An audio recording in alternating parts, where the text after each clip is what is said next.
Hey, it's Jose Galison, and this is No Way Jose. You can find me on the No Way Jose YouTube channel. I'm also on all the major podcatchers on Odyssey as well.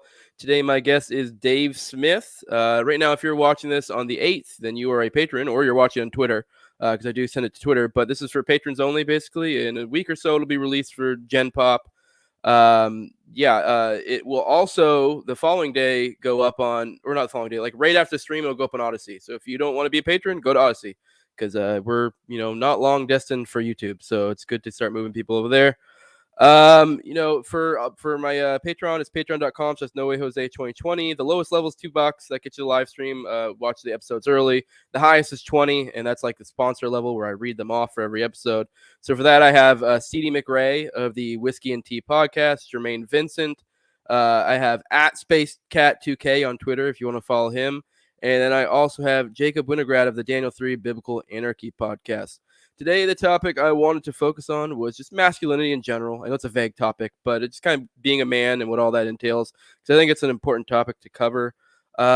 Real quick, I'm going to go through the plugs of all the Tower Gang people, because I'm going to start trying to do that more often to kind of rising tide builds up all ships type thing. For Tower Gang, next Monday on the 13th, so because I know there's a time warp of podcasting, we're going to have Flat Dave, Flat Earther on. The following week, we're going to have Crip Daddy on, who's a cripple comedian, and he's fucking hilarious. So that'll be a good one. And the following week, I just talked to Dave before this. We will have, I believe it's on Thursday, that Thursday of the last week of December, we will have him on for Tower Power Hour. This will be a year in review, so it'll be good. Yeah, I see you, Sam. Yeah, my allergies are acting up today. Luckily, Dave ain't quite Scott Horton, talking, but he's up there. So I think it'll be mostly like a 2080 type situation, so you don't have to listen to my nasally voice the whole time. But yeah, then you got Reed this week. He has on this coming Sunday, the 12th, he has Four Horsemen with Mike Rivera, and the following weekend, he has Maria Farner, who's an Epstein victim. So that's a big one. That's going to be really fucking cool. Then Clint is dropping tomorrow, the 9th, his Jake Shields episode. He's saying it might only put it on Odyssey. He hasn't decided yet. So go to Odyssey once again.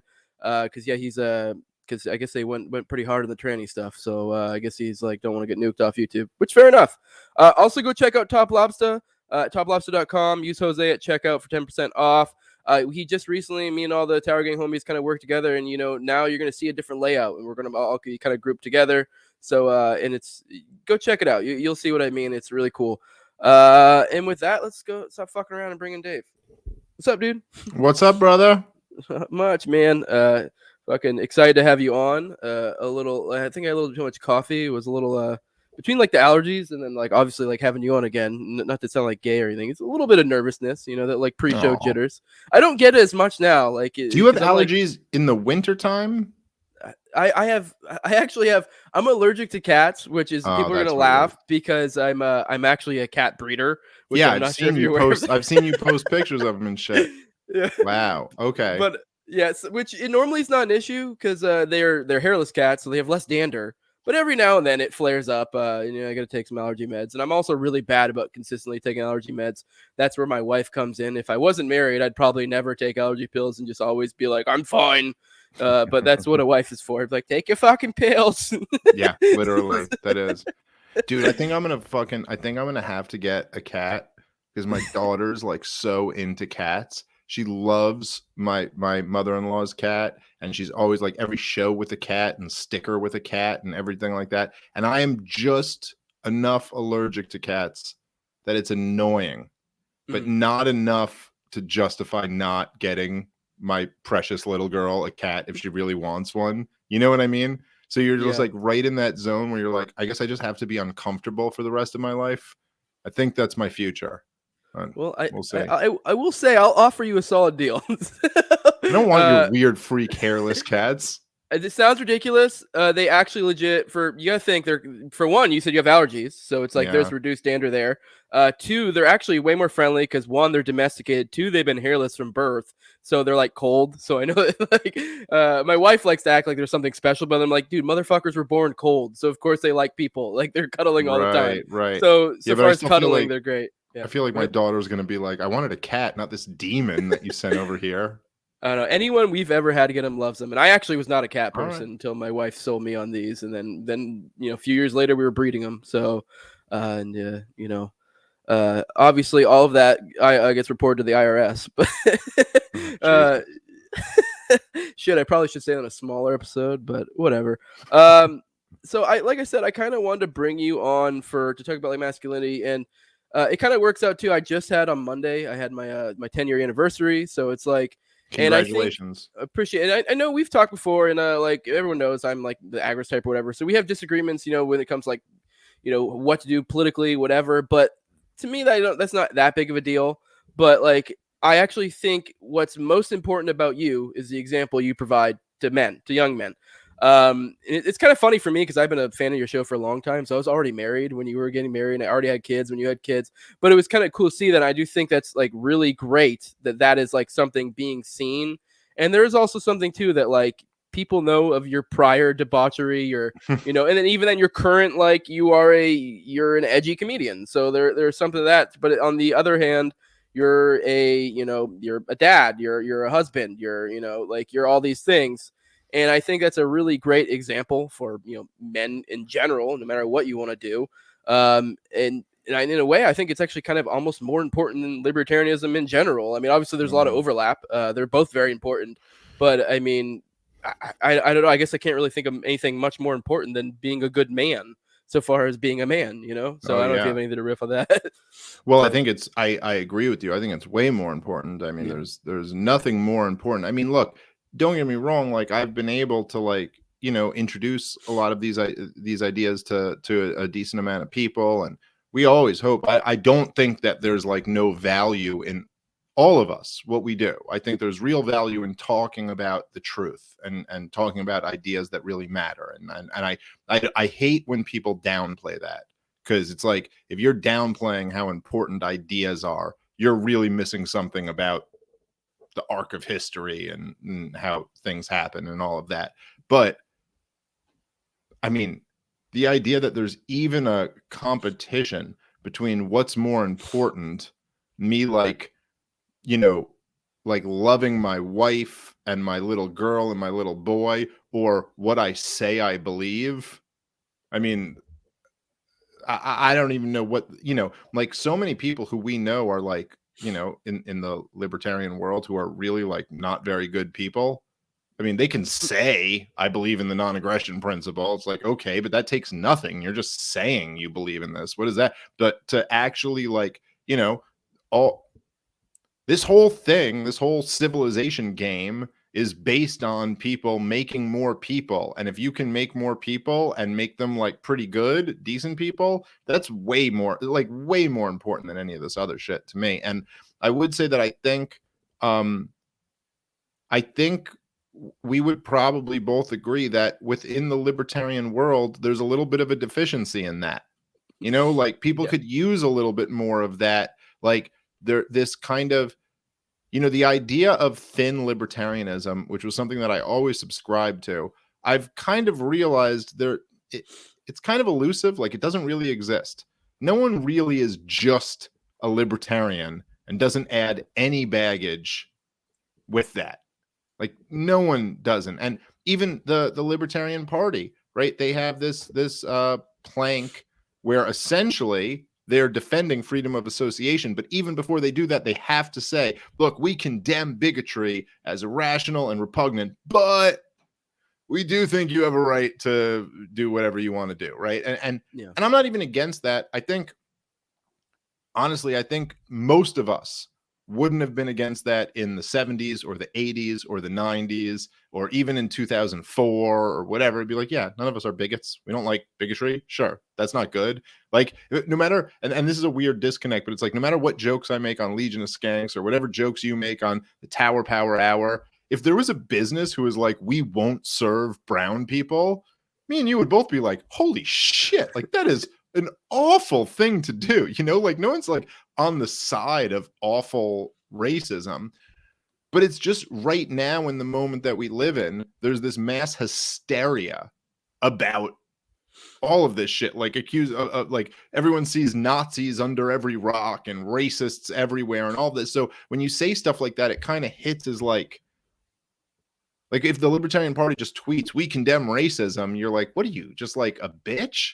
Are you just like are you just bending the knee to the mob, or even worse, like validating the mob? Like, what is this? And so it's not even that I disagree with the message. It's just like, well, if we're going to add shit that has nothing to do with libertarianism, how about like we support like families staying together, and we support like raising your kids with love and affection and attention? How about we support like men who do the right thing and stay with, you know what I mean? Like, I just like, why are we, if we're just going to pick one thing, why can't we pick that? And you notice once you see this, that so many libertarians have these kind of like added in values a lot of times that they haven't even justified. It's just like a given, like, of course this has to be a part of it too.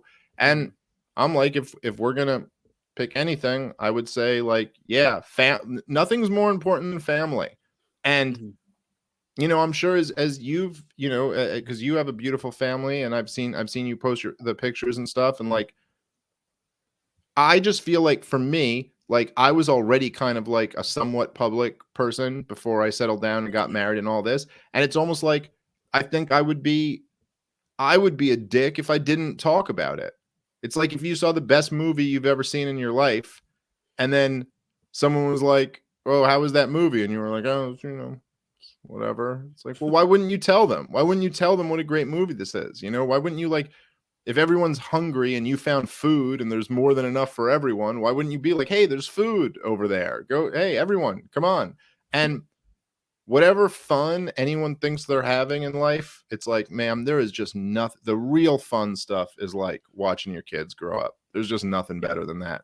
And which that makes a good segue to a point I want to touch on, because I'm not gonna lie, I'm a little jealous of you right now because my kids are older. I have an 11-year-old and I have a 9-year-old. So like, and I'm not gonna lie, me and the wife have been kind of back and forth, baby crazy. And when I say that, like everyone has this like perception of like the woman being like the baby crazy. I am baby crazy as well. Yeah. I mean, like I know it sounds gay, but it's like you do see babies and you're like, oh, like, and you know, there's this like cognizant part of you that's like they're a pain in the ass, but like, and even then, like, but that's, and also you remember like going through it, and like I feel like you were doing good. Like it seems to me that you really do appreciate the moment. But I mean, maybe I was younger and I just didn't soak it in as much, or maybe it's just like a nostalgia thing. But I really do like now. I'm like, fuck, man, I really wish I enjoyed those times more. You know, because like, I try my best, dude. I try my best, especially because like my daughter just turned 3, and then I got a newborn, like a 2-month-old, and I've really this time around with him trying to be like, dude, just enjoy every moment. Because look, and it's this weird thing where you're like, I'm aware that I'm in the moment, and I know that later I'm just gonna miss this moment. So you're like, just try to just soak it up and enjoy this moment so much. But as my daughter just turned 3, I mean, I was getting like choked up putting her to bed on her birthday, because it's like I'm sitting there and I'm just all day long. I've been playing with her all day long. We did all this special stuff, and I've been looking at pictures of her and like when she was 1, when she was 2, and it's like this thing where you're like, oh, she'll never be 1 again. She'll never be 2 again. And now she'll never be 3 again. You know what I mean? Like, I'm just, you know, you're in this moment. It's like holding water in the palm of your hand. You know, you can't hold on to this for long. And it's such a thing you just want to like, oh, I just wish I could like, you know, just, yeah, you know, I think Scott Horton said this to me once, where he goes, you wish you could clone your kid at every age and just keep him at that age forever. Like, I wish I could just have a 1-year-old version of my daughter and a 2-year-old version and a 3-year-old version, and like forever, you know? yeah. But it is, yeah, dude, I'm with you, man. I remember and I was never like this until I had kids. But after I had my daughter, just you you become almost like, you just love little babies. When I was up at Pork Fest, where I met Toad for the first time up at Yep. Pork Fest, and a whole bunch of other, you know, great people were up there. And I remember I was just like really missing my wife and my daughter, and there were like other babies up there. I was just coming up, and like I would never have been like this before I had kids, but there were other babies, and I'm like, hello, you, like, how's everybody doing? And like, and then I was just missing her, and then I'd go FaceTime with my daughter, and just like, it's it messes with you, man. And yeah, you're right. Yeah. It's not just women who want the next one. I believe me, I want like 10 more. Yeah. Like I really do. Yeah, I know. It's only just a reasonable part of me is like, I can't afford another kid right now. Like, Yeah. no, but you're like, well, maybe I could. No, you can't. No, well, I don't know. But Yeah, like, you I don't start even. doing math. You're like, what if I sell crack? If I sell crack, I think I could bring in at least an extra 20K Yeah. a year. That'll take us through the This is getting a little niche, but I still to this day will find myself sometimes when I'm standing like this because I stand while I podcast. I feel like it helps dissipate nervous energy. Not everyone does. I'm one of the few people I know who does that, but I still find Robbie myself loves to do sometimes. that. Oh yeah, does it? Yeah, and I don't know. It keeps me kind of more alert. But anyways, my point of getting is even now, like a decade later after having my kids, like I still find myself like doing this swaying motion when I'm standing sometimes, and Yeah. not even realizing it. From like with anyone who's had kids knows that's usually like you kind of have to like rock them to sleep, and so Mm-hmm. like you end up having that little sway thing, and I don't know. It is funny for like it still goes away slowly, but it never goes away completely, and it's like it's almost like you're missing a part or something. My kids have gone to the age to where like I can't even carry them to bed anymore. I mean, I can, but it's like kind of like carrying my wife to bed. Yeah. So, You're just proving a point. Like this isn't necessary. You're like you're doing it to do it, and you're like, and this is pretty painful. Like I don't really want to be doing this. yeah, and I don't know. Yeah, it is. Yeah, I'm same way with babies. I go baby crazy. I mean, there is like a part of you that's like really wants to be. Can I hold it? Can I want to? But you're like, well, don't be a fag. But Yeah, yeah, yep. but the point I was kind of driving at here though is like to tie this into masculinity. I know you just had your recent situation with your son, and it really reminded me a lot of situations I had in my life. Because I mean, my children have never had medical issues, but I have my wife has had medical issues. She's had epileptic issues and she's had hyperthyroidism issues before. Where there were a few times I was legitimately worried about her that like I might not have a wife anymore. And there are these moments where like as a family you go through, which I feel like they really make you realize the importance of masculinity and like there because I know you grow up, like I even just now was like, don't be a fag. And like obviously some people say that's toxic masculinity, but that is kind of in a weird way born, in my opinion, somehow out of nature to some extent. Like I'm not saying men should never expose their feelings, but I think there is merit to the reason why most men are raised to be guarded of their feelings, because we need to have emotional maturity as men for when situations like these appear. And then once again, this is not at all criticizing anyone's lifestyle, whether they be gay or lesbian or whatever, and they don't have the male female, but I do think there is something to the male female, this dichotomy that has occurred throughout nature throughout millennia. And it's kind of brought us to where we are now. Cause I mean, like, I Yeah. remember hearing you tell your story, and it was like, I know what it feels like to be like destroyed inside and having to put on a solid face for your wife, kids, whatever, what have you, because someone needs to have their head on straight in this Yeah. situation. And I think there was something weirdly beautiful about that illustrates like the importance of man. I don't know if you have anything to go with that, because I don't know.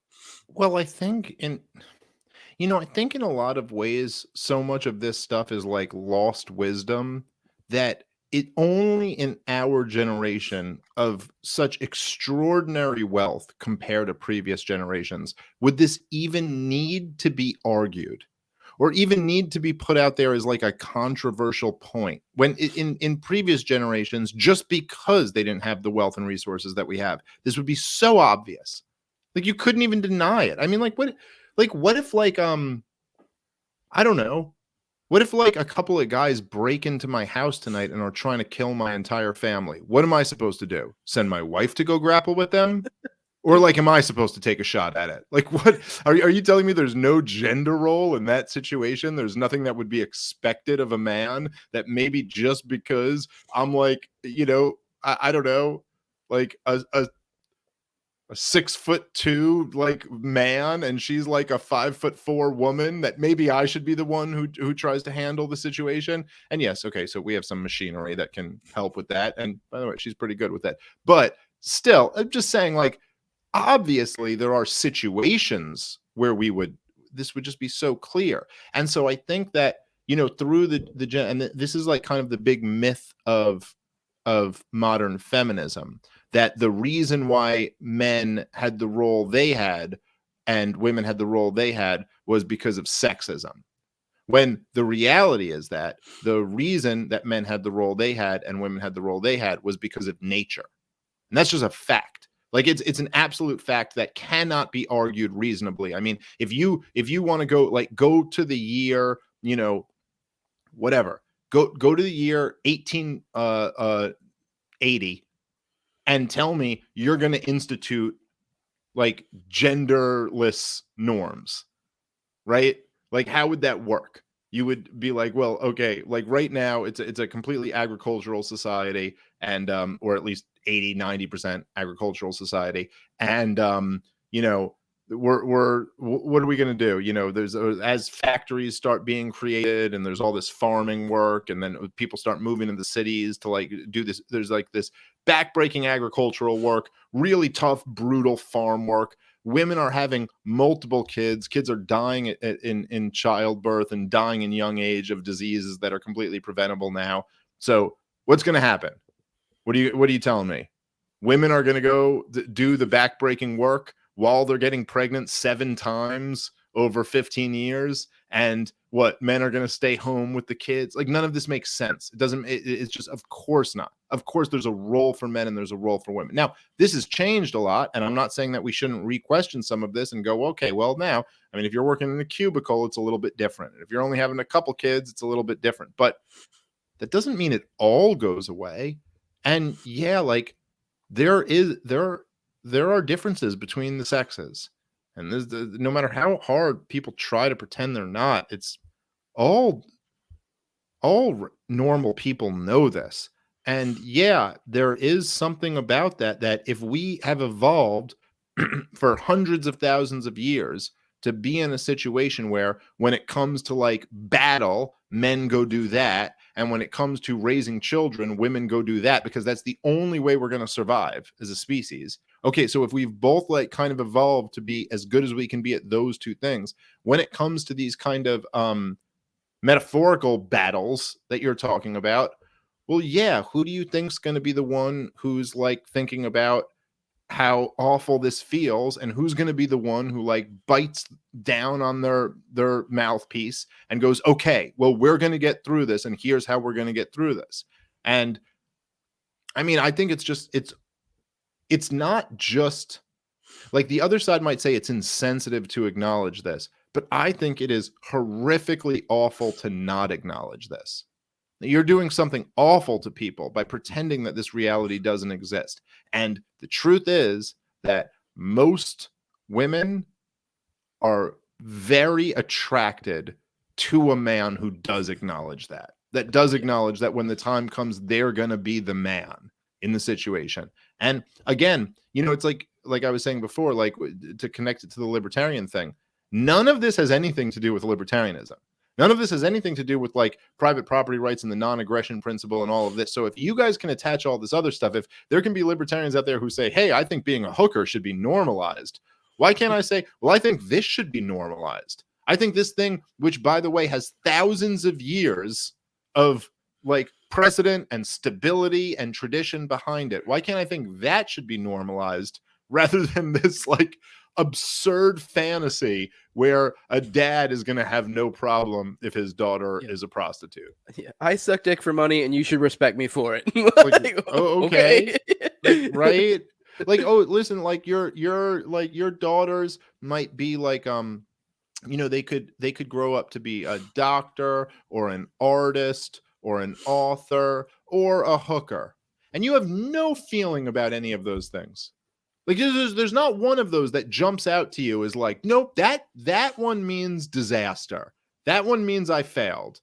The other, like, by the way, I could care less if my daughter, I don't care less, but I don't have a strong preference whether my daughter is like a doctor or an artist or a, whatever. I don't care. Whatever she's like interested in, she can go do. Very strong preference. She doesn't suck dick. Yeah, pretty strong preference about that one. Like a pretty strong preference that she's not like a prostitute. That would be an issue for me. Am I supposed to pretend? Is somehow because I believe in free market economics, the Austrian school of economics, that I believe in a non-interventionist foreign policy, and I believe in like the non-aggression principle, that requires me to pretend that that's not like, no, it doesn't. And I refuse to act that way. Yeah, I mean, it's like I don't want to do violence upon you, but I don't really want to endorse that lifestyle. Like Yeah. that's it. Yeah. You kind of like just walked right into my next point that I was actually getting at. But what I wanted to focus in on, that I do find it funny that like, and you like essentially, it was already a note I wrote, is that like you completely conceded this has nothing to do with libertarianism, which is something I even wrote in the notes before we even started. This has nothing to do with libertarianism, but it's funny how like me and you can totally concede that, but it seems to be a certain type, like the sex work thing. Because I will admit, this is me just saying I think we should normalize traditional ish lifestyles. I'm not even saying 100% traditional, just roughly. And but like I understand that's not necessarily like intrinsically tied to libertarianism, but it seems to be another side always wants to make these arguments that normalization and legalization or decriminalization are the same thing, or you have to also be for normalization. And it's just like I don't get why. Like I would have far more respect for certain people if they were like, hey, I think sex work should be legal and normalized, but I concede that that's not necessarily somehow intrinsically a libertarian position. And like these are just preferences that you add on top of it. I mean, I do think, like we said earlier, these preferences I find to be more important than libertarianism. Yeah.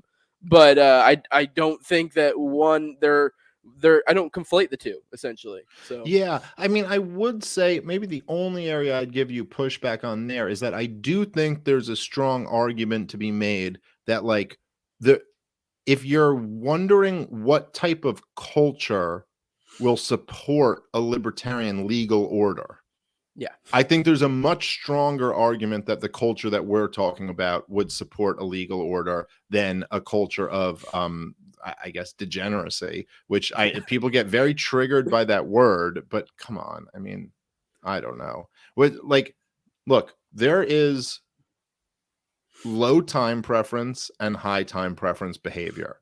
That's just a fact. And everybody knows that. And I don't care if like you can find 3 passages from Hoppe that really bother you, but like the reality is that everybody knows this from being at least a teenager, if not before that there are some people who operate and the ones who are more successful operate on a system where they can defer gratification. They can be like, listen, I'm going to put in a lot of work right now, which is not fun, but later on, this will pay off for me. And then there are the people who are like, I just want everything I can have right now. And those people, look, it's just a law of economics that you cannot consume the same product today or you can't consume it today and tomorrow. You can either do one or the other, right? With the same product or whatever, or the same amount of wealth that you have. So there's which one of those do you think works better with maintaining a libertarian order? And if you're talking about sacrificing your future value for present consumption, what does that sound more like to you? The state or the market? And so I do think there is a connection there. Now, I'm not saying it's not as if you logically speaking, you can be a crack smoking hooker and a libertarian. Like you it's not my covenant community. Yes, exactly. But this is like the Hoppian point, right? It's like, yes, you can logically be both of those things. But what are the odds of it? We can also recognize that like it's for real people existing in the real world, practically speaking, it's pretty unlikely that you're going to be both of those things. And so I will acknowledge that it's like I will grant you, just purely logically speaking, you can be a libertarian and be all of these other things, but you can also be a libertarian and be all of the things we're talking about. And I got to say, I think it's more likely that type of society won't be demanding a state. And even you can see it already, right? Like you can see where something like the Tower Power guys, right? Like you guys will say like the most fucked up shit, but really when it comes down to it, and this is a thing that's a great like contradiction, at least visually or in terms of optics, where Duality it's like of man. well, yeah, right, because you guys are like the most fucked up guys saying the most fucked up things, but really if you compared you to like your critics, live way more traditional lifestyles. There's something very funny about that, right? Like for all the people who will be like very offended by something I said, like the ones who are the most deranged critics, like once they get off, they're doing like some real degenerate shit. And I'm like, I mean, literally, like if you just had a video camera following me all day, it would be like me getting off my show and then it's like me giving like my 3-year-old daughter a bath and like we're singing like row, row, row your boat in unison. Like that's my life. That's actually what I'm doing with my life. It's just, and I'm, by the way, way into it. I'm like, man, like we're doing the fucking staggered thing or like Yeah, anyway. It's so true though. That is funny, but then it's like I don't know, I'm not gonna name names, but like one of your major actors at the time, I know he like bitterly would bicker about it, but he got busted for exposing himself through a window to a underage woman at some point. This is like, I'm not saying everyone's like this, but this is kind of a good example, and they're gonna get mad about mean words, like roughly these type of people, and it's like, okay, like I don't know what to tell you. Like I make fucked up jokes, but I'm also able to realize they're jokes and have a normal life. But also just like think about this, right? The way that they're constantly like they're always all of them, not just that one example, which to be honest, I don't even know what the story there is. I don't care. But aren't they always okay? So they're always begging for a GoFundMe to bail themselves out of like, hey, I can't afford a sandwich next month. I can't pay my rent. They're begging for an authority figure to be mad. Hey, this guy said a messed up thing. Someone punish him for that. Hey, someone kick him off Twitter for this. Someone do this, right? They're always reporting to an authority. Like you just see this kind of tendency where you're like, yeah, look, this type of mindset, this type of worldview always leads you to what? Look for an authority to kind of bail you out. Like whether it's bailing you out because you're losing the argument and you need someone to shut them down, or bailing you out because it's like, hey, I need the LNC to kick these people out, or I need Twitter to kick these people out, or I need to GoFundMe to fucking give me my money because I blew everything and don't have a way of, like haven't figured out at this point in life how to provide. I mean, we're talking about like, whatever. I won't even name names, but we're talking about like a single guy in a very low cost of living area. Can't like support himself, who wants to remake the world and lecture everybody else about how immoral they are. So you get to a point where you're like, you see this, it's like, look, man, this is high time preference shit. Like you guys are not real. And so obviously the more, no, and I will say, like I've said to people before, I think Hoppe, like in some of his in like the 5 passages that the people who hate him will pounce on to prove what a bigot he is, and the worst of his followers will pounce on to be what they love about him. I don't really love it so much. Like there's a few passages that I'm like, yeah, I don't really think that's accurate. Yeah. But if you look at his body of work, he's a fucking genius.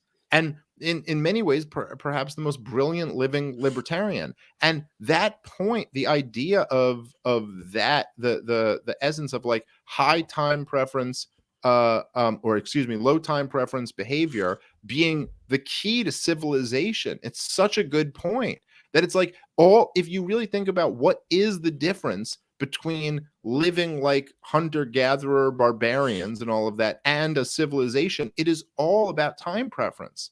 It's all about saying, well, hey, we'll start working towards something for the future. We can't have it. It will suck right now, but it will be better in the future.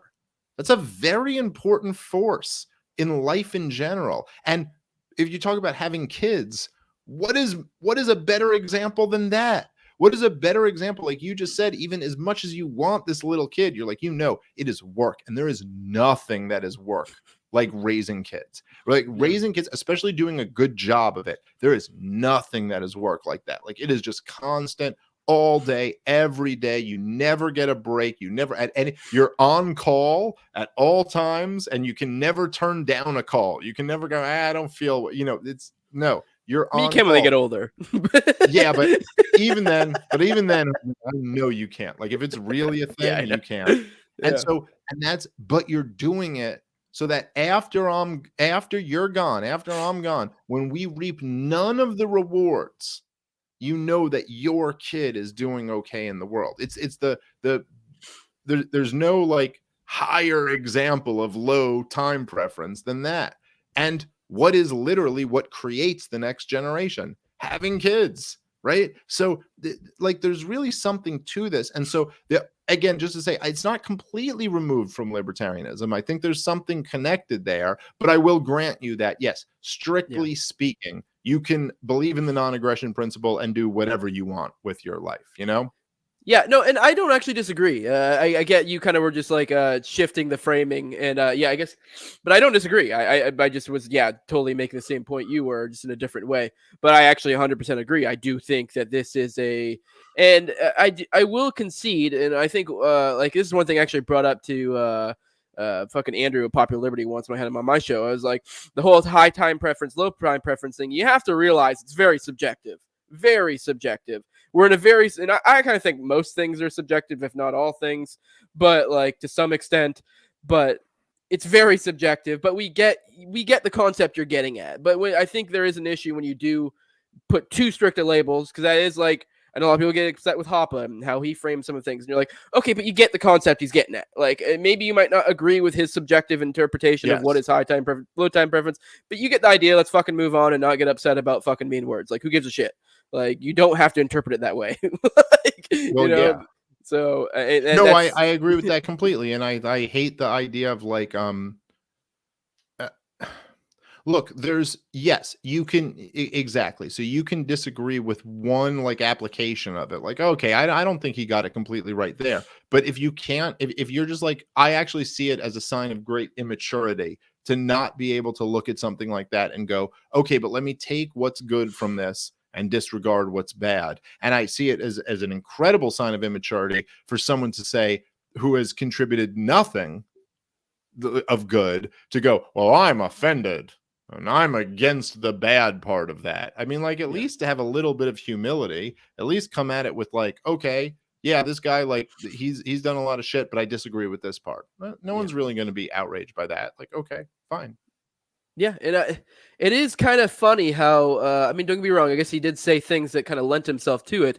But what I think is the greatest thinker of our time, or the greatest, or at least of libertarianism, and I get it. He like I put out I had an episode once where my thumbnail was, because I made a joke in the episode about how Mises, Rothbard, and Hoppe were all evolutions of each other. I did like Pokemon thing of the different evolutions. I put their head on it, and it's kind of applies. I'm not saying Hoppe's better than Rothbard or Mises, but they all built off of each other. And I feel like Hoppe was like the final culmination. And it is funny how this, in what I think is borderline perfect, people focus on the little things that they get upset about.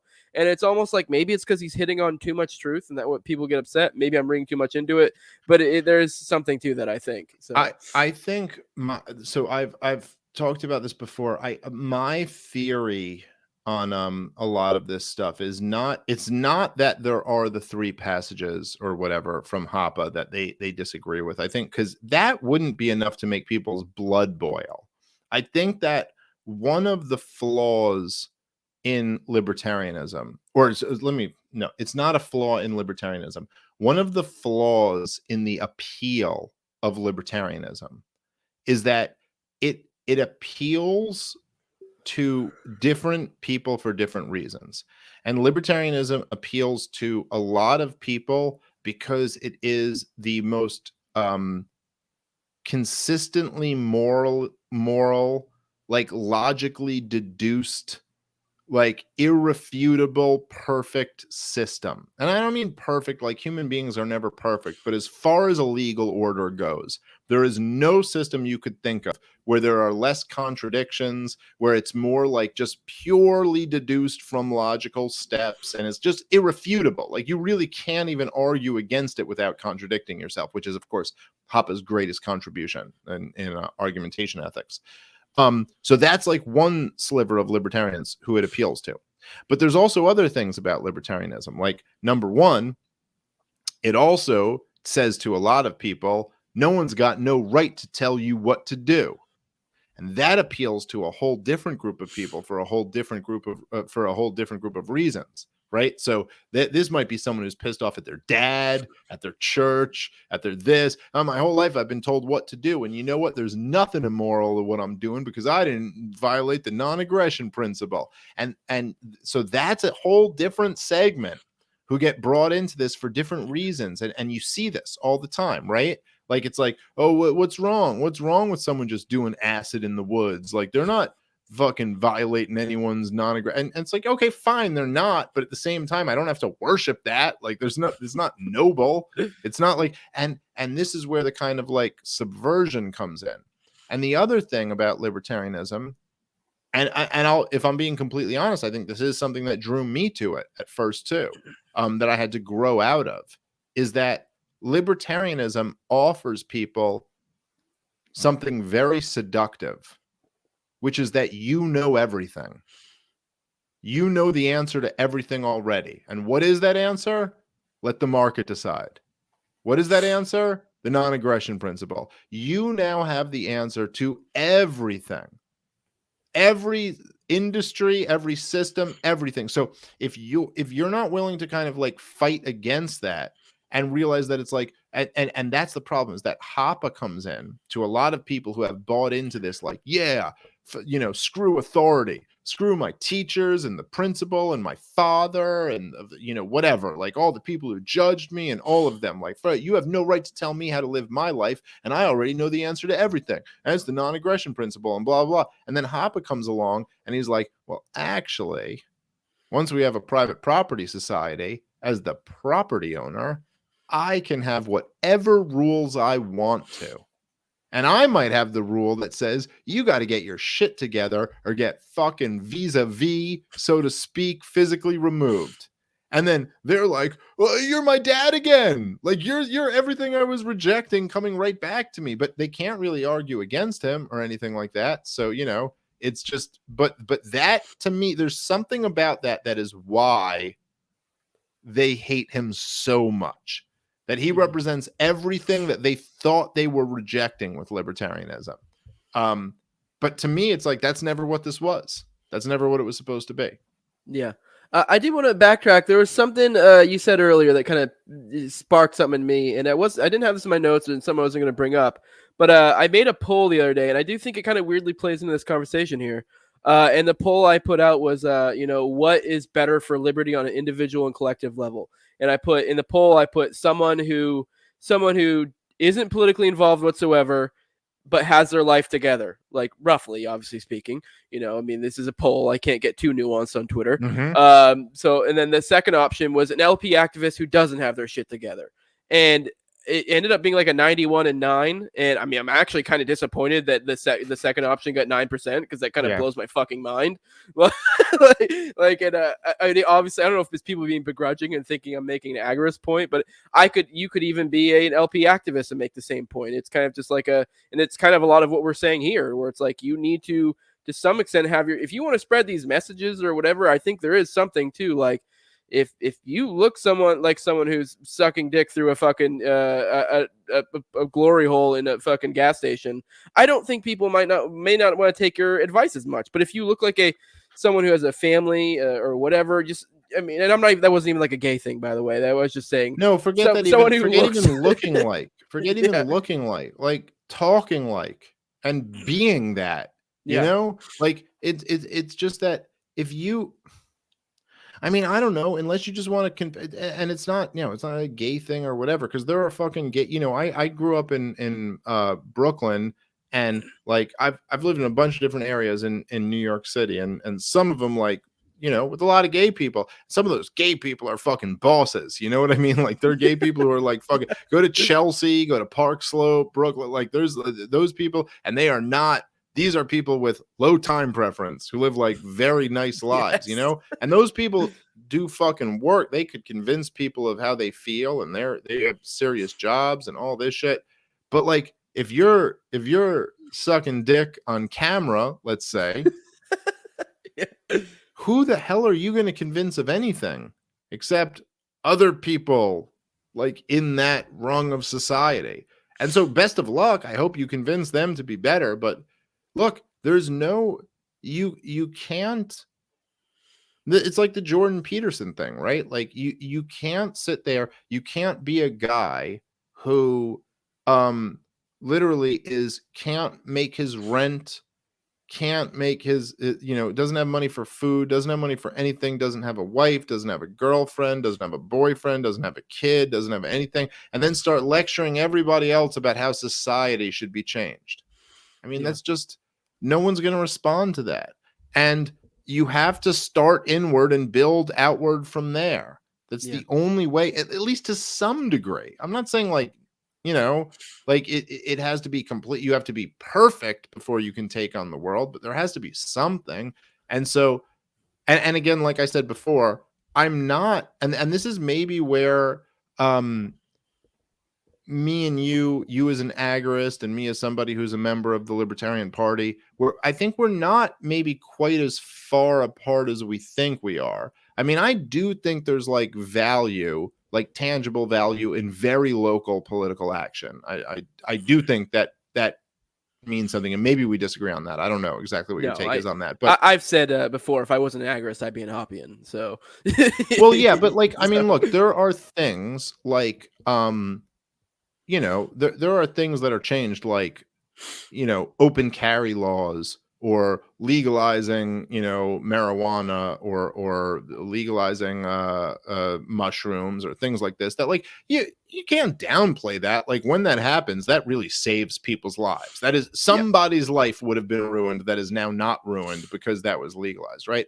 But regardless of that difference that we might have, I don't even know if we have that difference, but regardless of that, there are,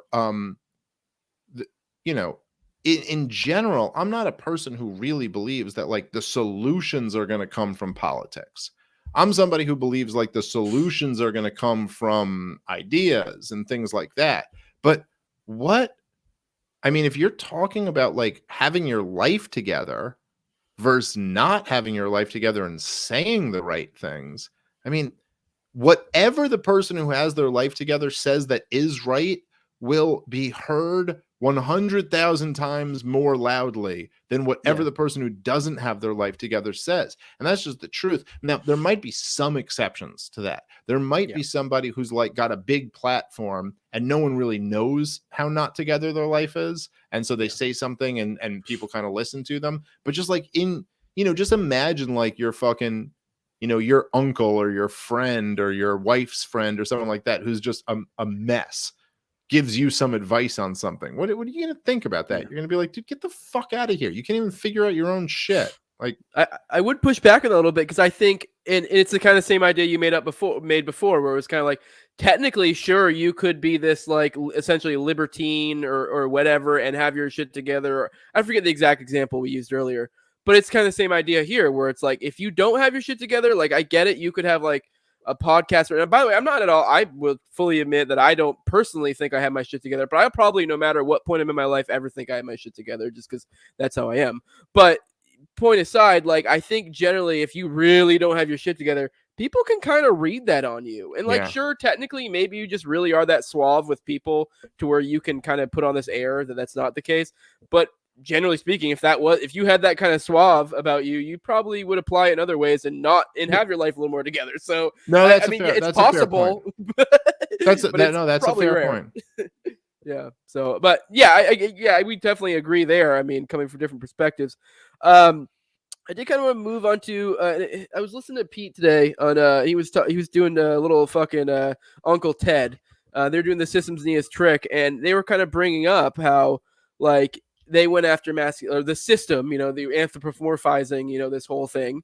It goes after masculinity, tries to downplay it, and I do think there's something very much there. I mean, we see it now. I mean, with all the trans stuff, whatever. And I'm not all saying you can't be trans, whatever. I mean. And that's the problem when you even push back on any of this shit. It's just like maybe my 6-year-old shouldn't be presenting with these ideas. I mean, I don't think like that's much to ask. Yeah. So I don't know. I mean, I just like at a certain point, you're like, how far do I have to go with this? Like, okay, look, I'm a libertarian. There shouldn't be any laws against any adult doing what they want to with their body. But I'm not going to say maybe my 6-year-old shouldn't be presented with this. I'm going to be like, if you try to present my 6-year-old with this, I am ready to All right, I don't want to get you kicked off of I don't give a shit. whatever platform you're on, but like that's like, to me, that's a declaration of war against me and my family, and you will goddamn not poison my children's mind with this fucking like absolute nonsense. And most normal people feel that way. And yeah, that's just that. Yeah. I don't want to beat around the bush of it or not, but like that to me is like, in the same way, like if you tried to kill someone in like me or a member of my family, how you would think it was appropriate for me to respond, that's how I'd respond if you tried to propagandize my children with this like confusing nonsense that we all know deep down is complete bullshit. So yeah. Agreed. Yeah. All right. Yeah. I kind of, now this is probably one of my last few points I wanted to bring up. And I think it especially rings true with like me and you. And we kind of touched it a little bit. And maybe this might not be the right way of framing it, but there's almost like I think there might be a role to degeneracy or minor bits or being able to jump back and forth because, and I wrote down the Pearson quote because it's funny you brought Pearson earlier. And I think it kind of applies here. It's like a harmless man is not a good man. A good man is a very dangerous man who has that under voluntary control. And I do think there's something to. Maybe it might irritate some of our conservative Christians here who are like, all about fucking, being, pure their whole life. But I know before I was married. I mean, shit, I got married at 20, but I had a wild life from 15 to 20. I did a lot of shit, and like I don't necessarily even regret any of that because I do think to some extent that kind of gave me an edge to where it's like the fact that I did that shit or have lived a certain life kind of makes it more pronounced when I'm able to hold my daughter and be gentle and be like not. I don't know. It's kind of almost like it's more impressive to be a man that's like holding back these masculine instincts, like the parts that we'd think are negative, which I do think are actually positive. They're good to have because essentially biologically we're fuck kill machines. That's what we are. But like there's a time and place for that, and I think there's something to having it under control. And me and you, I mean, you have a much larger show than I do, but we both have shows where we, Tar Power, Legion Skanks, where we do dirty jokes. I mean, I know you have a debaucherous life before you got married. I did as well. I mean, shit, even now, like, sometimes we'll send the kids over to our in-laws and have a little debauchery, like that's, but, we're adults and that's planned. And, like, I mean, anyone watch Star Power Hour knows what I mean. So, but right. Yeah, no, listen, I think that's, you're really on to something there. And I'd say that, look, for me, I don't really regret anything I've done because everything I've done has led me to where I am now. And if I had done things differently, maybe I wouldn't be where I am now. So I'm every, it's like the butterfly effect or whatever, as my brother Lewis would say. It's the butterfly effect. And if I had done one little thing different, maybe I wouldn't have met my wife and wouldn't have had my kids and all of this. And like, so I don't regret any of that. And all of those experiences made me the man I am today. But at the same time, you don't generally like recommend your mistakes to other people. You tend to tell them what you learned from the mistakes and how you got better. But I do think you're right. And I think what you're touching on is kind of the beauty of libertarianism, is that I think that, look, there should be people who live alternative lifestyles, and there should even be people who live traditional lifestyles who have a little bit of alternative lifestyle sprinkled in on it. That all of that to me is like exactly why you don't want a one size fits all. Let me crush all of my, the people who don't see things the way I do type of attitude. You want liberty. You want people to be able to live the way that they kind of see fit. And to me, and I remember feeling this way even before I got married and settled down and all of that, where I started to realize, like, look, I know a lot of people, right? So I know, just for example, give someone like, so Ari Shafir is a very good friend of mine who's a hilarious comedian and just an incredible human being.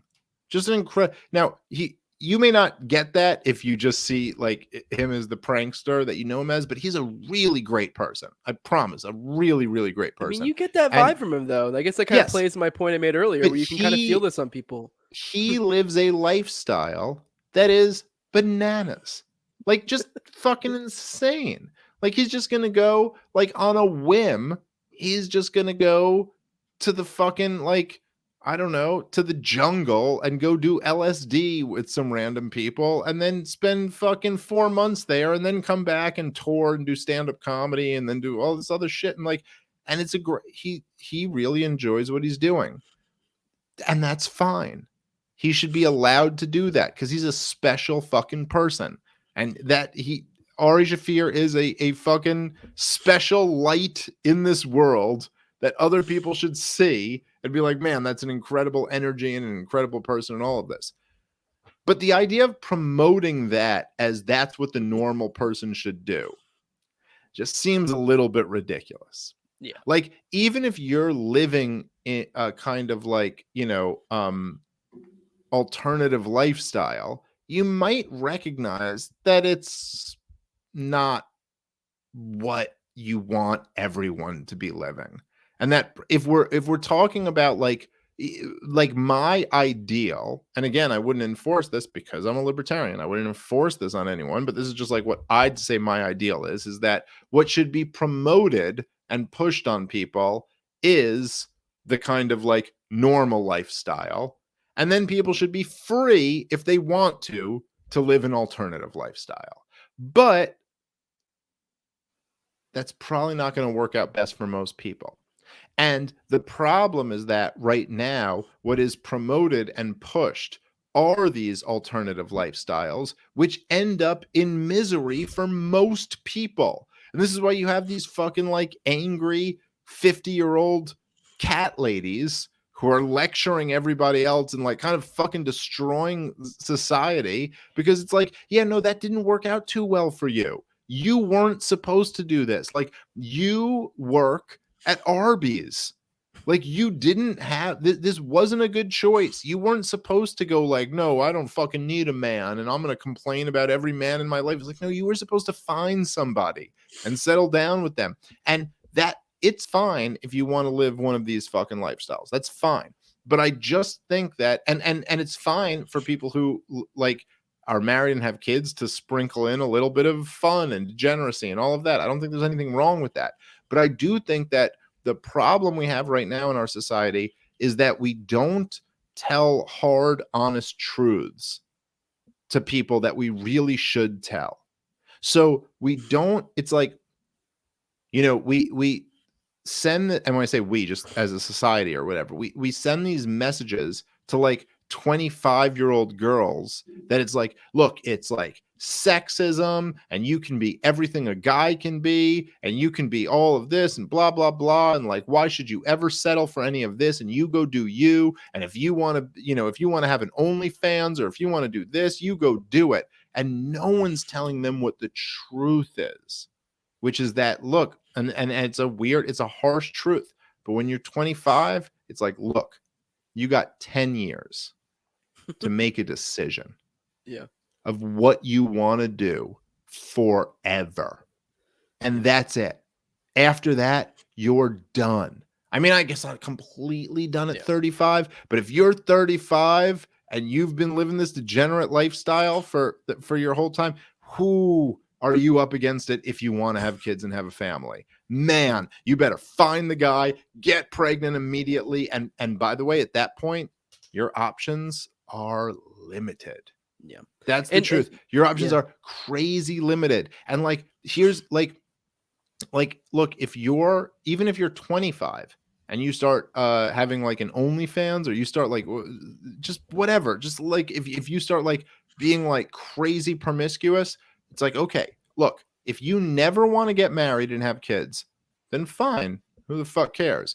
But if you do, just know that you're cutting your potential like pool drastically down.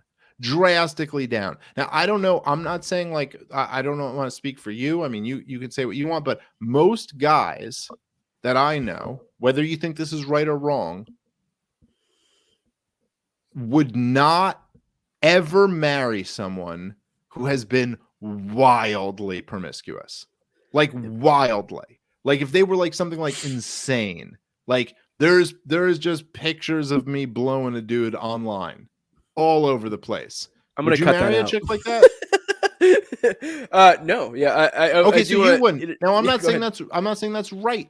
I'm not saying that's whether you think that's right or wrong. I mean, I think it's right, but whatever. Whether you think that's right or wrong, just know that that is not 10% of the data of the potential marrying pool. It's not 20%. It's closer to like 80, 90%, whether they admit it or not. That's the truth. And if you're okay with that, then fine. But if you're not, just know that. Someone should tell you that's it. And you could be like, I don't even care. And I think a lot of times these chicks at 25, because I was an idiot at 25. Maybe they are too. They go, I don't care.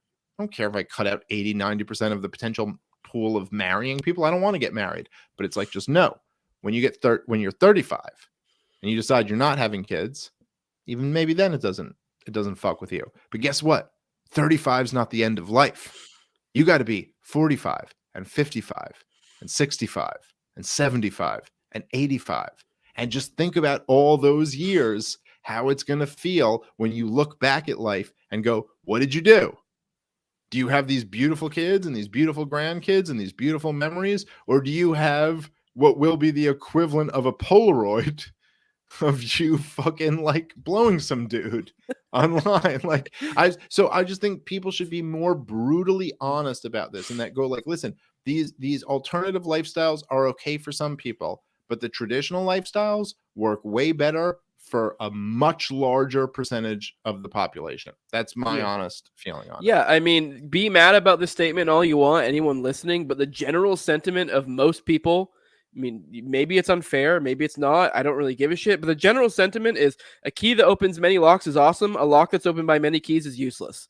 And, be mad about it all you want, but that's what most dudes think. And I mean, do with that what you will. And I'm saying this as someone who's conceited. I've been baby crazy. I love children. I love everything about that. I genuinely feel like you will be, because I feel like a lot of times, like women will get this, like, oh, what do you think? Women just were baby making factories and blah blah blah. I think I'm a baby making factory as a man. Like, It's the best thing I've ever done. Yeah, like that's what we were biologically made to do. Like we can fight it as much as we want, but biologically we are driven to procreate, and then like as men to also fucking kill. Like in that, but that's to some extent that's tied with procreation. So like, well, the funny thing about this is like, and the funny thing about it is that like I come from this from the perspective, at least like now, I wasn't always this, but I'm kind of like, I'm not just saying like, oh, this is a purely evolutionary thing, although I do think there are strong evolutionary factors, but like I believe in God, and I believe in like that there is a greater purpose to our life, and we have meaning, and that we're kind of here to fulfill something that is a part of a bigger plan. That's my personal belief. I'm not trying to push that on anyone, but so many of the people who are like atheists who don't believe any of that are the ones who reject this the most. And you're like, well, listen, if you're saying that everything here is just a pure Darwinian process, then you should be able to understand this better than anyone. Because like what is it? It's like, look, man, if you're fucking if you're on a if humanity is left on a desert island with one woman and fucking 1,000 men, well, holy shit, you are screwed, because the 1,000 men are going to fight over who gets this one woman. She's going to get pregnant once. That it takes 9 months, to figure this out. She might lose the baby and die in childbirth, and then society's over. But if you're one man on a desert island with 1,000 women, well, that guy can impregnate a whole bunch of people, and like society keeps going and all. So obviously the evolutionary pressure would be on men to want to like get as many women pregnant as possible to spread your seed, and the evolutionary pressure on women would be to be like, well, whoa, hold on a second. Like we're going to have a good time, and then I might be incapacitated for 9 months, and I'm going to need a lot of help over these 9 months, and then there's going to be another couple decades of where I need your help here. Let me ask you a few questions before we get down to this. Let's figure out who you are. Yeah. It's like it's so obvious, and again, this is what I was saying before. These to me, these are they're it's like lost wisdom. To even say this a couple decades ago would be like, what are you guys even talking about? This is so obvious that everyone knows this, but now all of a sudden it's become this taboo thing to say. And that's really my only point, is that I don't think that that traditional wisdom should be taboo and wild degeneracy should be norms. I'm not trying to make any of them illegal. I don't hate anyone for engaging in any of them, but maybe the fucking, the time tested traditional wisdom should be more the norm, and the rejection of that should be more the fringe. To me, that seems like a healthier way to have a society. Yeah, I agree. To touch on something you said earlier, I am an atheist, and I will say, as an atheist and an agorist, atheists and agorists are the worst. So, that's just generally how that works out. There, yeah. And the funny thing is, it's kind of like they both are because of the same reason. And it's not to go on a tangent. We can move on after this, but I do think it's funny, and I make this parallel a lot. It's this. I discovered this truth, and now you're fucking insufferable about it, and it's like that's kind of. That's where a lot of that comes from. And I don't know, I guess it takes a little bit of maturity. We're like, well, maybe it's not true. And then also, even if it is true, being a cunt about it doesn't help. So, yeah. But you got time for some chats? Sure. Let's do it. By the way, guys, in there, I know, I guess I don't know if it was because I didn't monetize. It's a private video because it's for my Patreon. I guess maybe super chats don't work on unlisted, or maybe it's because I didn't monetize it. I don't know. Either way, we'll go through it. Daniel, you actually hit on a point that I was actually had my notes, but I forgoed it for your super chat. It says, Jose, do you agree with Dave on peaceful parenting? I'd love to hear you guys talk about how to be a masculine father without being toxic or having to yell or spank or yell at your kids. I will say the two big things Dave contributed to me. I mean, before he even knew me, he's the one who convinced me to read Rothbard, The Anatomy of State, and I became an anarchist as such. And honestly, you were the one who also made me a peaceful parent, because I was raised to not be that way, and I wasn't for probably the first few years of my children's life. And then and it also weirdly kind of ties into another point we were getting at earlier, where I also did a lot of times just dismiss you when you would talk about it because you didn't have kids or a wife or anything at the time. But now there is something too where you had it. But even after time, it did sink in, the pure logic of it. I was just like, yeah, this I don't get. And it was like, I honestly, even to this day, I feel ashamed that I ever did.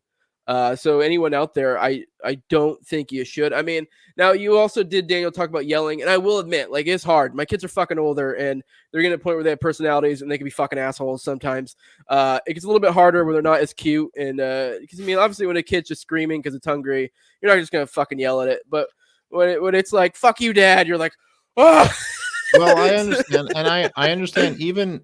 Listen, and there's a reason I didn't talk about it that much before I had kids, because I kind of got that point. I was like, look, I'm kind of speaking out of school to talk about peaceful parenting when I don't have kids, even though I was completely sold on it. But even having a 3-year-old, I get where it's a little bit different than having what 3 particularly is right around the age where you start to have expectations that you expect them to follow, and they kind of know what they're doing. It's not like a baby can't really do anything wrong. A baby can't be a baby. You can't say the baby's being bad. It's a baby. It cries when it's hungry and when it needs to be changed. It's always your fault. But a 3-year-old, it is sometimes their fault. It's sometimes hey, you know better than that. You're not supposed to take your bowl of cereal and dump it on the floor. You're not supposed to do that. You're being a dick. And so yes, and so it's easier to slip into that. But you to me, I just go look. Even as a 3-year-old or whatever, and I don't know. Again, listen, I don't want to I don't like speaking out of turn. So I've never had a 4-year-old, a 5-year-old, a 6-year-old, a 7-year-old. And you have, so you have more experience in this area than me. But I just go that it's I don't want my kids' experience to be what my experience was growing up. And I don't want their experience to be that they're fucking yelled at or hit or something like that. And I just don't like, that's not how any healthy adult relationship should work. So why the hell, when I have such a power imbalance with my children, why should I want that to be how their relationship is working? And I think that even what I try to think about, particularly with my daughter, because my daughter's a 3-year-old, my son is 2 months old now. I think, hey, like, this is what I constantly remind myself that keeps me in check. Is I go, well, listen, I mean, hopefully speaking, that because the best thing that's ever happened to me is that I got married and married the right person. That's the best thing that ever happened to me. And then we had kids together. And the best thing I could hope for my daughter is that someday she marries the right person and has a great family. And I am, up until then, going to be the male role model. And who do I want her marrying? And who do I want, like, who do I want her, like, her role model to be? And so if I'm the role model right now, and then at some point she's going to marry some guy and that's going to be her life, like, do I want it to be a thing where he yells at her and God forbid he hits her, So I'm like, well, no, that's not what I want. And what I want is to find some other way. And this is something Stefan Molyneux really preached that I think he was totally right about, is that once you take that off the table, then you kind of find yourself in this situation of like, okay, well, what are my options? And then you start discovering your other options. And my other options are these things. And it's silly little things with my 3-year-old. But it's I do this one thing that she gets into for whatever reason. But whenever she gets like very upset, I go, I take her and I'm like, I grab her. I'm like, okay, come here, baby. We're going to talk for a second. And then I go, we're going to take 3 breaths before we talk. And she's very into this. And I go, we're going to take 3 breaths. And she goes, okay. And I go, and she does this with me, and we go, that's 1. And we go, she goes, that's 2. That's 3. And we do that, and then we calm down, and then I try to talk to her. And I'm just telling you, I think it really works. I think it works way better than me just yelling or just flipping out or any of this stuff. And if I was just willing to yell, I would never even go to that next level. So I do think like there's really something valuable at the very least in saying, look, make any of that aggression your absolute last option. I'm not saying there's never a situation.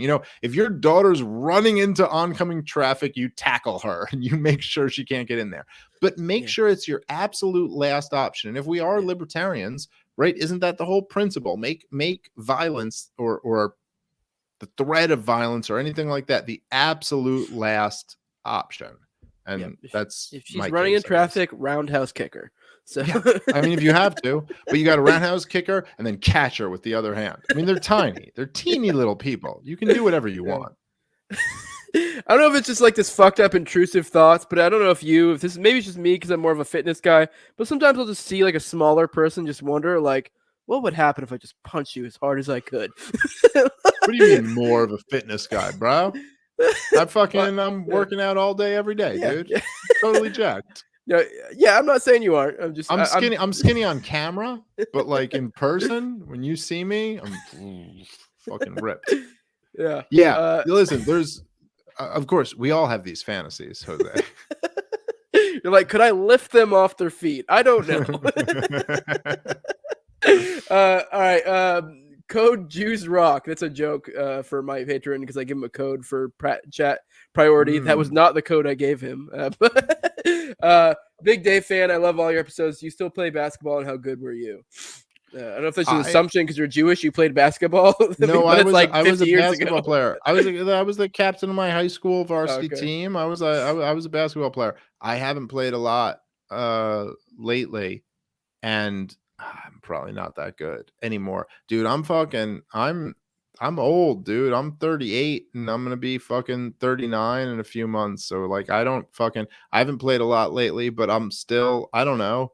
I used to be pretty decent, but I was like decent for like an athletic white guy who's 6'2". Like I was a good shooter, good passer. I was good skills. But I don't know. I'm probably not that good anymore. I haven't played basketball in a while. Yeah, I feel you. The older I get, the hobbies I used to care about a lot, I get really shitty at. Yep. Daniel 3 has another one. I think I know he's someone I've behind closed doors. He's complained about not getting DM back, so I think that's maybe why he's sending so many messages. He said, and this is a good point though. That's what I brought up. I think men should show emotion, but should be extra impactful to kids when their father shows emotion, like the contrast of strength and being vulnerable in appropriate moments. And I think that's totally true. That's kind of what we were getting at earlier with like the with like your situation, where like I mean, and even then, like I guess it depends on the situation because there's times to be emotional and there's times to not. And I think that's kind of has a lot to do with being a man and being emotionally mature. So Yeah.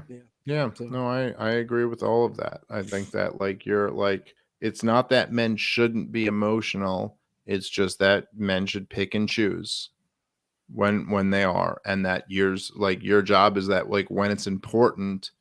Like, look, think about it like this. If me and you were like in a room together and all of a sudden there's like an earthquake and we don't know what the fuck's going on and the ground starts shaking and everything starts falling and all of this, and me and you might be like, holy shit, what the fuck's going on, like what's happening? But if it's me and you and a 3-year-old in that room together, well, what's our role there now? I think our role is to go, everything is okay.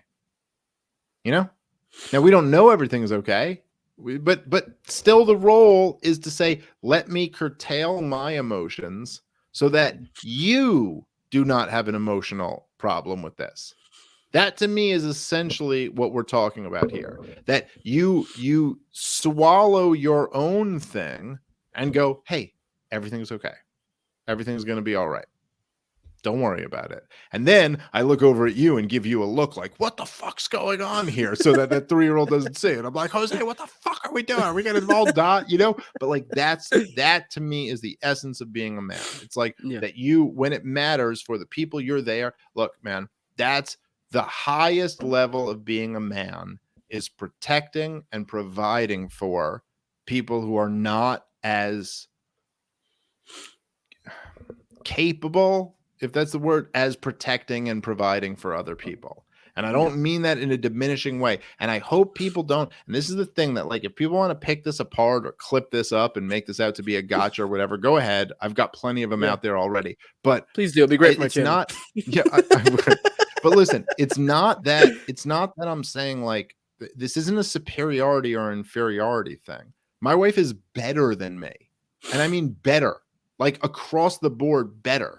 She does everything better than me. The thing that I'm telling you is the most important is taking care of our children. And she is better across the board at all of it. She always knows where everything is and what's supposed to be done and who's supposed to be where. And she's just always. And I try my best to know as good as her. And I never do. Like I try my best to be like, oh, he's supposed to have his bottle at 5. And she's like, actually, it's at 6. And I'm like, shit. God damn it. I thought I had it right. Like I just, you never are as good. Like when the most important thing ever is that my wife like housed and birthed 2 children for me, takes care of our entire house, like knows where everything is, knows what the kids need, always has the right thing to say to them like that. It's not like but when it comes to who's more capable at providing and protecting for our family, no, that is me. Yeah. And so if that's what you're more capable at, then you do that. And that's it. Yeah, that's funny. That's a totally same situation here. My wife she's far better at managing multiple things at once than I am. I'm good at doing one thing really, really good. And that's it. That's really it. That's so true. That's so true, by the way, with me too. Like I'm like literally like, listen, if it comes to like stand-up comedy or podcasting about libertarianism, like fucking I got this, move out of the way. But if it comes to everything else in the universe, like that's like my wife is the one who does it all. Like if I gave everyone like the complete description of my life and bills and all this stuff, I'm a fucking man child. My wife manages fucking everything. Like I basically got an accountant. I got a fucking like. Me too. I got no idea how much money I got. I got no idea where it is. I got no idea what our bills cost. I have no idea how they get paid. I just know that checks get handed to me and I hand them to my wife and I go, you make sure that the lights are still coming on and like all of this is still happening. 100%. Same here. Every now and then I just give her like, we good? And she's like, yeah, we're good. And then sometimes she'll be like, if there's a big decision, she'll come to me. But even little decisions, she'll just make on her own. Like, whatever. Yeah. Take out minor loans and not even tell me. Like, okay, whatever. I don't give a shit. I trust you. Like, yeah. No, it actually, I'll tell you, it bugs me when she comes to me with the minor decisions. It bugs me. She's like, well, we need this and we need that, but it costs money. I'm like, so buy it. Why am I being bored down with these details? But listen, we have departments. I'm in the department of bringing money in, and you're in the department of spending our money. So fucking spend it where it needs to be spent. I don't know. Like, I don't know if you want to come to me and go, you got to bring more, and okay, fine. But if not, then let me do my department. Consult me if it's big. If it's a group decision. Yes. If we're buying a house, let's talk. But like other than that, just handle it. Yeah. Daniel again. He's like I said, he's really trying hard. He's actually doing good with chats. Jordan Pearson's most important rule: clean your own room / set your house in perfect order before you criticize the world. And that was kind of touched on what we said before.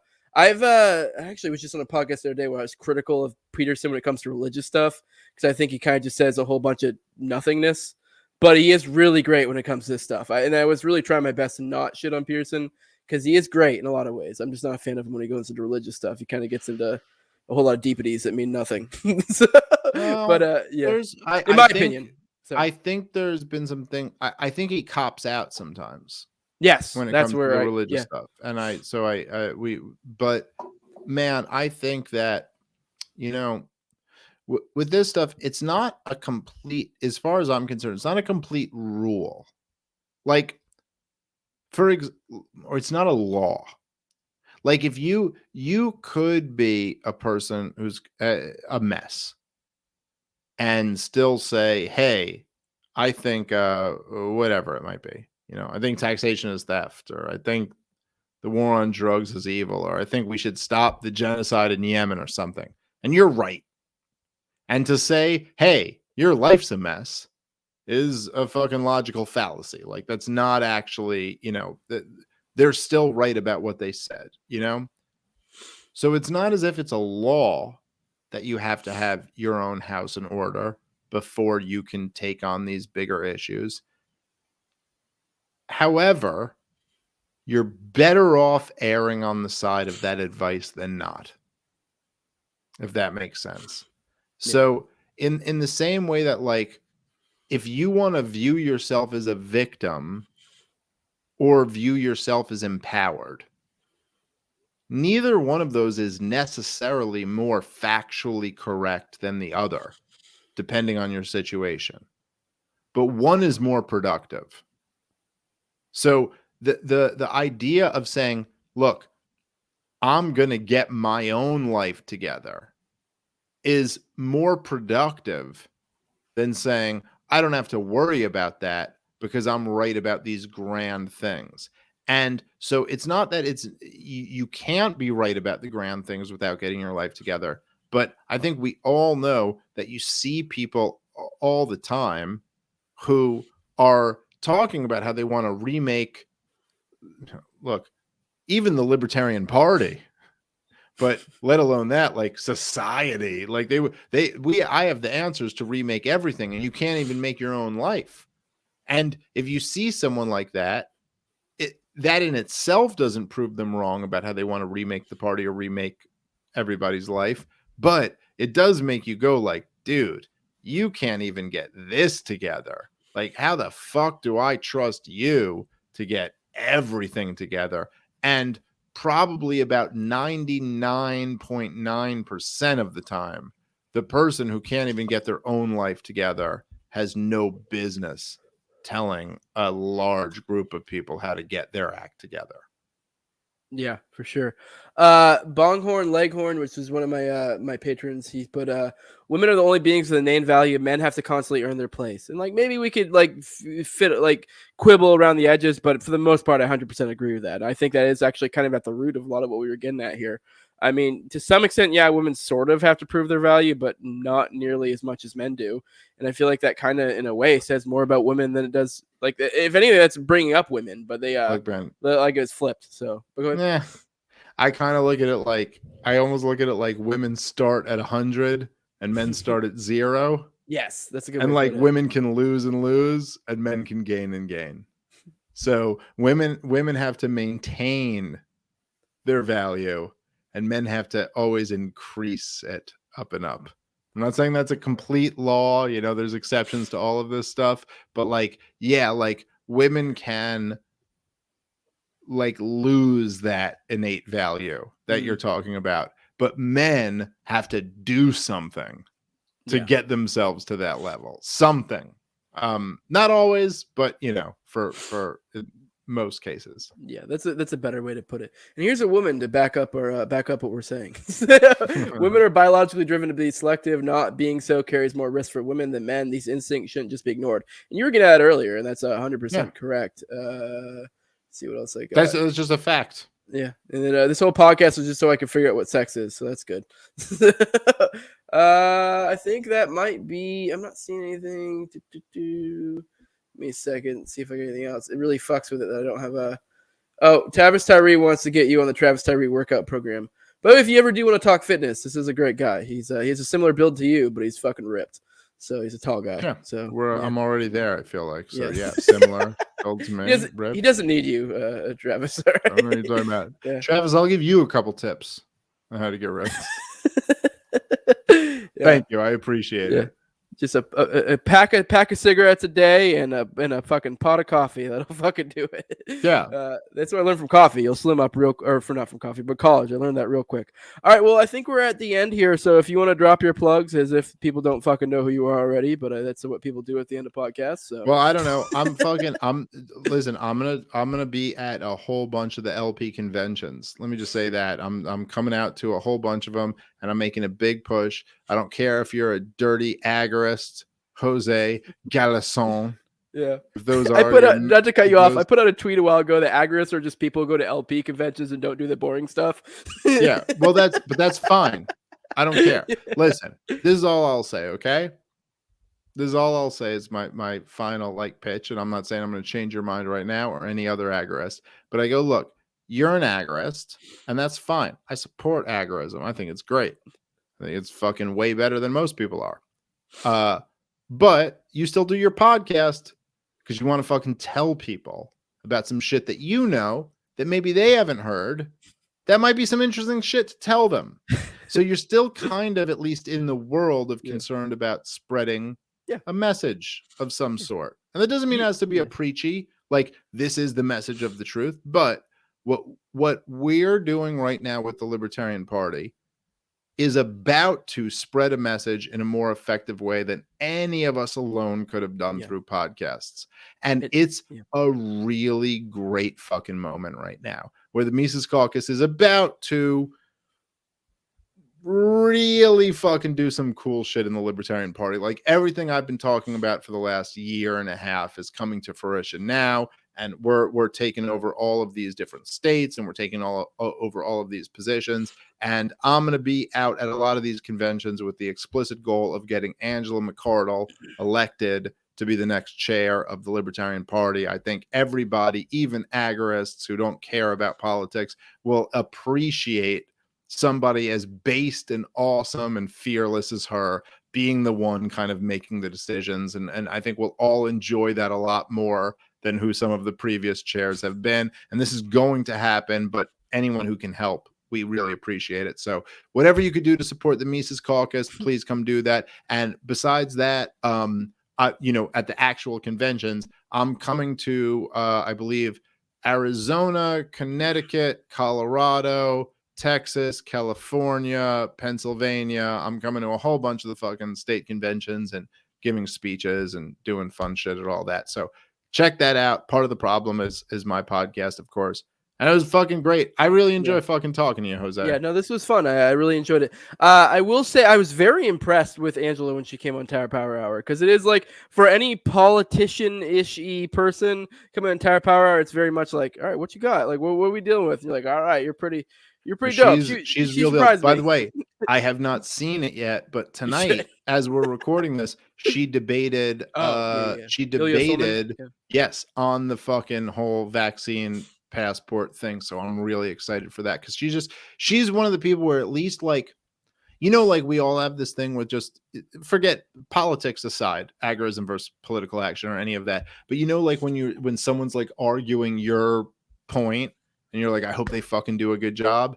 Angela's one of those people where it's like, okay, I think she'll fucking do a really good job of like arguing this. It's not like one of those things where you're like, I wish she would have said this or that. Or you're just like, okay, she's going to be really good at this. And I like that about her a lot. I mean, to be fair, the point she's arguing, don't get me wrong. I like her too. And I think she's very competent, but it's also like, I mean, what the fuck?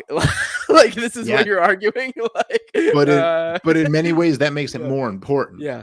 Yes. In many ways, that makes it more like, okay, you gotta like hit him on this, and this, right? Yeah. You can't like ignore that, because in those situations, if someone just does an okay job, you're like, no. You gotta like actually fucking. And I haven't seen it yet, but I'm telling you, I could already tell you she crushed this guy. I could tell you that's a fact. I have a hard time imagining she didn't. Obviously, I haven't either, because we've been doing this, and I think it was probably going on still while we were doing this. But I feel like I do sort of have to respond. This would be a whole like other episode or a half hour, but I feel like you'd be hard pressed to find anyone who disagrees with the message spreading thing, or just more the vehicle you're using. And I mean, obviously, I'm probably one of the less cunty agorists. Most of them get really fucking gay about this shit. But that's a whole other discussion. So we could discuss this some other time. But then, if you agree with that, then the real crux of the argument comes down to, after we have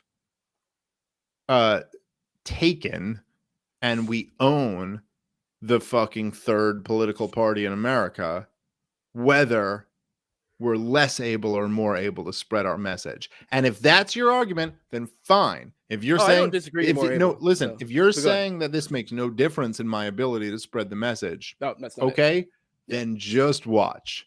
Then just watch what happens over the next year, 2 years, because it's going to be like, I'm telling you guys, listen, man, I don't even care. You're triggering my autism. I'm trying to be like, don't go into a half-hour diatribe about another topic. Listen, I don't care. I'm triggering you, and then I'm going to blue ball your autism right after that when we leave. But I'm just telling you that I really enjoy the challenge, in the sense that, like, I think I'm going to convince all you guys. I'm not even talking about convincing you to join the party or vote or anything like that.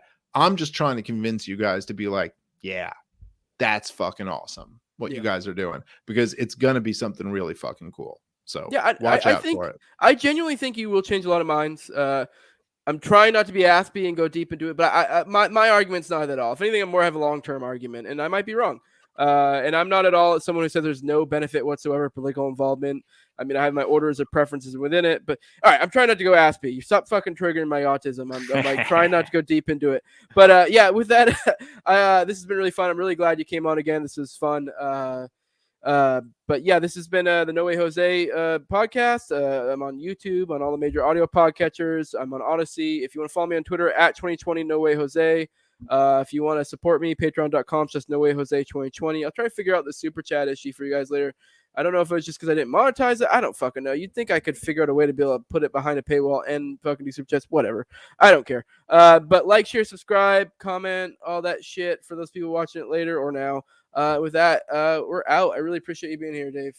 No, thank you very much, brother. Really enjoyed it. Killing it. Whoop.